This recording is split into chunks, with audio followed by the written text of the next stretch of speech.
Hello guys, ഇന്നത്തെ നമ്മുടെ video എന്താ, നമുക്ക് അങ്ങനെ കാര്യങ്ങളൊന്നും പറയില്ല. അപ്പം നമ്മൾ കുറേ നാളുകൊണ്ട് വീഡിയോ ഒക്കെ ഇട്ടിട്ട് അപ്പം നമ്മൾക്ക് 9 സബ്സ്ക്രൈബർ ആയിട്ടുണ്ട്. അപ്പോൾ ഒരു സബ്സ്ക്രൈബ് ഒരാളിട്ടാൽ നമുക്ക് 10 സബ്സ്ക്രൈബ്.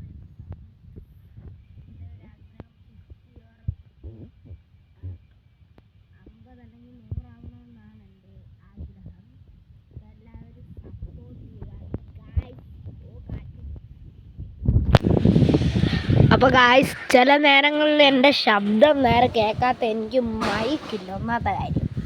രണ്ടാമത്തെ കാര്യം എന്ന് വെച്ചാൽ, അതേപോലെ ഇവിടെ ഭയങ്കര കാറ്റായിരുന്നു. ഞാൻ വെളിയിൽ നിന്നാണ് വീഡിയോ ഒക്കെ ഷൂട്ട് ചെയ്യണത്. ഞാൻ ആദ്യം കാണിച്ച സ്ഥലവും പിന്നെ ഒരു ഭാഗത്ത് വെച്ചാണ് ആദ്യം നമ്മൾ യൂട്യൂബ് ചാനൽ തുടങ്ങിയത്. യൂട്യൂബ് മുന്നോട്ട് കൊണ്ടുപോകാൻ വേണ്ടിയാണ് നിങ്ങളടുത്ത് ഈ കേൾക്കുന്നത്. ഞാൻ ഇത്രയും സ്ഥലത്താണ് നമ്മൾ ഇങ്ങനെ വീഡിയോ എടുക്കുന്നത്. അപ്പോൾ എല്ലാവരും സപ്പോർട്ട് ചെയ്യുക ഗായ്സ്. അപ്പോൾ താങ്ക്സ് ഗായ്സ്.